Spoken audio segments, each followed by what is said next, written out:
Do you have LeBron's phone number, first of all? No, I don't have LeBron's phone number. We'll get LeBron. I'm sure LeBron watches the show. Call my man here. He's a big Laker fan. All right, Bryce. You have been one of the most requested in the YouTube comments for Cart Talk. Dude. And actually, a couple weeks ago, you were over there doing a TV interview, and we asked you to be on, and you were kind of like, I'm pretty busy right now, and feeling like you've already been on. And here we are, 2 weeks later, you're in. So, first of all, appreciate it. What an honor. Thanks for having me on. I really appreciate it. The honor is all mine. So, we just finished Christmas. Yes. We had Christmas Day off. What did you do to celebrate the holiday? Nothing crazy. I was just with family. Ate, good times. Nothing like too untraditional, but being able to spend time with family is like always a great thing. Do you guys have any like family Christmas traditions, like a particular dish, or you guys go Christmas? Yeah. I can see you as like a Christmas caroler. Never been Christmas caroling before. Just try it. Yeah, maybe one day. But nah, nothing crazy. We all really just like, it's pretty chill. Now that we're out here, we used to go to my grandma's on Christmas Eve. She's back in Cali, so would have been a bit of a drive this year. Yeah. So just stayed out here. Nothing too crazy, but it's just good quality family time. You know, yeah. Just can't substitute. It's pretty nice during an NFL season. Christmas Day and Thanksgiving Day are kind of the two you almost certainly know. You're getting some applause. There's Adam Coker. You're almost certainly gonna get Christmas Day off unless, of course, you're playing. There was a little bit of controversy. One of your buddies, LeBron, was a little bit upset. Yeah, you guys are close, right? You're a Laker fan. I am a Laker fan. You guys are close. I'm sure close personal friends. Do you have LeBron's phone number, first of all? No, I don't have LeBron's phone number. We'll get LeBron. I'm sure LeBron watches the show. Call my man here. He's a big Laker fan. But obviously we had NFL football and NBA basketball. As a basketball fan, but an NFL player, did you find yourself like having to be more loyal to watching one or the other yesterday? It was kind of weird having football on because normally it's like all basketball. Of course. But yeah, we went back and forth. Like we watched basketball early, and then like we transitioned to the football. So I think I did try to represent both. I think that was a good. Did you have any trouble, like, because basketball was on normal like cable, and then football was on Netflix on an app? Yeah. Did you have any like issues 24 man smart TV? So you're just back and forth. You got that all figured out? So easy, just a couple clicks. Netflix here, YouTube TV here, whatever it may, super easy. You're kind of from the technological age. I used to think I was part of the technological age, and now I mean, do you even remember like AOL and like Prodigy and all the old internet? My mom had an AOL email, so that's as far as like I know about AOL. When I was a kid, AOL was like, this is the new generation of technology, and now your generation, it's like,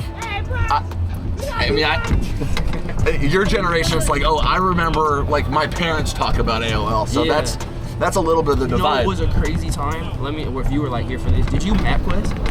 All the time. All right, so hear me out. Like when you guys MapQuest, say you're going like, y'all have a good one. When y'all like, so say you're going like an hour away to like someone's house. If you miss the exit, then what? Like, is it just like you just like find a hotel? You just give up. Like then what? Because I remember it was a specific. If you deviated, it was kind of over with. Right. So like I grew up in where my dad would pull out a map. And he would like pre-plan where you were going. And then MapQuest was like the technological advance. So what you do is you would type in the address, you would print it out. Right. And so at best, if you were just following the directions, you'd circle back to get back somewhere on the map. Which is so funny because in your mind it's like, I don't even know what I would do because GPS just sort of reroutes you. But back in the day, like you had to just know where you were going. Like you guys had so much perseverance, so much patience. Like I really we were really like blazing the Oregon Trail, just driving like to grandma's house across the neighborhood, like 45-minute drive. You might end up in Montana for all you know. Yeah. Okay, so we're going out here on the football field in a minute here, and so I want to ask you a quick question. You are one of the few that gets a vote in the Heisman balloting. Do you exercise your vote every year? I do. Okay, and how much research were you putting in to the various candidates? I try to respect the process. Okay. This year, admittedly, I probably didn't watch as much like college football as I have in other years. But I did some research, looked at stats, did the whole. So I try to, I try to like take it responsibly and not just, eeny, meeny, miny, moe, This was a little bit of a tough year because two of the primary candidates, I think the top two were both West Coast, Colorado, Boise State, so you're getting more night games. Were you staying up late at night, taking notes in your hotel room before our game? Can't say I was going that far. Oh, okay. Yeah. But Were you following Prime's Instagram account just to keep up on how Travis and Shador were doing? Not as much on the socials either. Okay. But obviously you can see it. Like you Can't miss it. can't miss it. So definitely know a good amount. Those guys had fantastic years. Is that one of those things where you get invited to come back every year and you have to be like, no guys, like I'm an NFL player, like I can't keep coming back? Or do they just kind of know, like we're not going to invite Bryce, but he knows he's always welcome? How does that work out? Yeah, it's like an open invite thing, which is really cool. Obviously all the people who are playing, it happens during the season, so none of the people who are active go. But everyone kind of has like an open invite to go back, which is cool. When you won, was there any Heisman winner that you, all of a sudden you're like, oh my gosh, like that was the guy I wanted to meet, never met before? I don't know if that would have been like a Cam, a Doug Flutie. Yeah. Was there anybody that was like, this is the guy I've been dying to meet? Low-key, someone that was really cool, like that I did meet my year was Eddie George. Like he was like huge person, but like super, super cool. Like I had a couple conversations with him, like super relaxed, super cool, like gave good advice, like we talked super down to earth. So that was definitely one that I was like still like kind of, he was playing when I was younger, but like I definitely knew who he was well aware, and then like meeting him, he was super cool. Eddie George was one of my favorite players growing up. Just an unbelievable running back. Yeah. Unbelievable career at Ohio State, Tennessee, the whole bit. So what would you say? Okay, so we're in year 2 now. We've never had a rookie on, so we couldn't do you last year. This year you're on. What would you say has been the biggest difference for you year 1 to year 2 as a pro football player? I think in the back of my mind throughout all of year 2, like it kind of started, I'd say, during training camp. Okay. All the way through. I think training camp was probably when it really became real, as far as like, you get there, you get close to season, after practices as we're all leaving. Year 2 was just like, wow, the ability for me to potentially be on Car Talk is here. Like it's tangible. Like I was so ready for that perfect moment of like when it unlocks in your head about being an NFL quarterback, and yet the whole time you were just thinking about Car Talk. So, I mean, at least your mind was in the right spot. Priorities, bro. Priorities. Well, I have to ask because our mutual good friend Andy Dalton never walks or he never drives a golf cart to practice. He always walks. As a rookie, you were never allowed to walk, or you were never allowed to get on a cart. Year 2, I haven't actually noticed. Do you maintain the quarterback tradition and walk out to practice? Yeah, low-key I do. I don't know. I just feel like I'm blessed. Like I'm capable. I got 2 legs, like that. I'm able to walk. So it's like, I'm good. Like it's a cool little walk. I could do it. So eventually that goes away, and you get to be my age, and you're still playing. You're like, I'm just going to use a golf cart all the way. Okay, so you still go out there every single day. Are there any games that the fans or even like your teammates would know, like the quarterbacks love to play like as part of individual? Like, are you guys super competitive? Are you super dialed in? How do you guys treat the first like 20 minutes? Media sees some you guys throwing. Super dialed in? Okay. Will tell you it is a serious period. It's not a certain kind of period. Got it. So, I mean, I'm hip. Like I kind of have an idea what's going on. Hip is such a crazy. Yeah. So my kids, I'm slowly learning all the lingo. Yeah.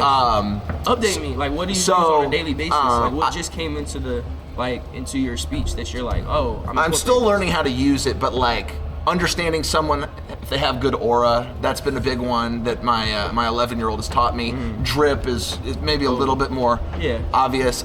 My son called me mid at one point. It was more in reference to like we were like hitting golf balls or something, but I could kind of figure out that wasn't a compliment. A little trash talk, which I appreciate. It's important if you're an athlete, kind of like, hey, you got to learn a little bit of trash talk. Sport we play. Like, is there anything that I should know for my kids? I'm probably one of the worst people to ask because I'm super behind on that stuff. Like I went and like I find all this stuff out just using context clues. Sure. I'll just hear it enough to where I can piece it together. So I'm always super late. Like Aura was one that I feel like is more recent. Maybe it could be older. Yeah. But like that's a new one for me that I heard and I'm like, what is that? Like, what does that mean? And I think I've heard enough to where I'm like, oh, okay, like I understand it. But man, it's just the English language. Like it just always you ever think about that? Like you ever think about old English? I think from time to time, like where did we get language from? It's kind of like when a couple months back, it was like, do dudes ever think about the Roman Empire? I occasionally think about how do we get the English language? Right? Like, I have no idea where it comes from. And I think that's one thing I say like we should embrace what language is. Like it's a bunch of made up words. So when you say something that like, if you say it with confidence, I feel like it should be a real word.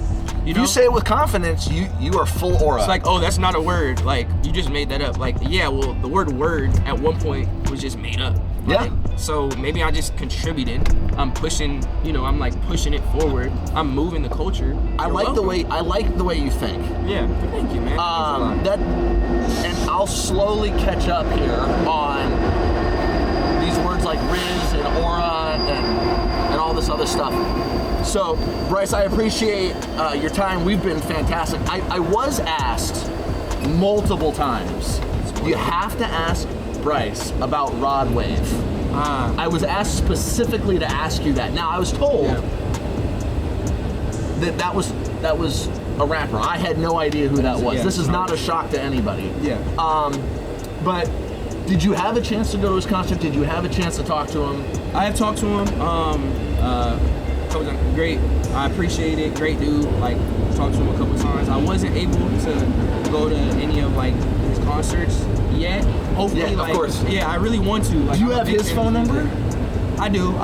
Good dude. So he's probably also watching Card Talk. Actually, so he doesn't even need to call. One of the first things that he said was like, "Hey, dude, like, are you gonna be on Card Talk soon?" Yeah, I was like, I hope so. Like, I mean, thankfully, people are watching, and that's all that matters. The other thing that matters is that you get our very special the merch. I don't think it counts as merch unless you're actually selling it, which I don't think we're selling it yet. But if you could just go ahead and wear this under your jersey here these last couple of games, so when you score a touchdown, you've had a few good touchdown dances. You can just lift it up and just like, hey, everyone, tune in to Car Talk with JJ Jansen. I'm really impressed. How about that? That's pretty good. Dude. Adam Thielen said a couple weeks ago that he was going to sponsor Car Talk, the Adam Thielen Foundation. So if you want to kick any money into that too, feel free. But Bryce, this has been fun. I really appreciate it. This is awesome. Guys, thank you so much. Keep pounding. Go Panthers.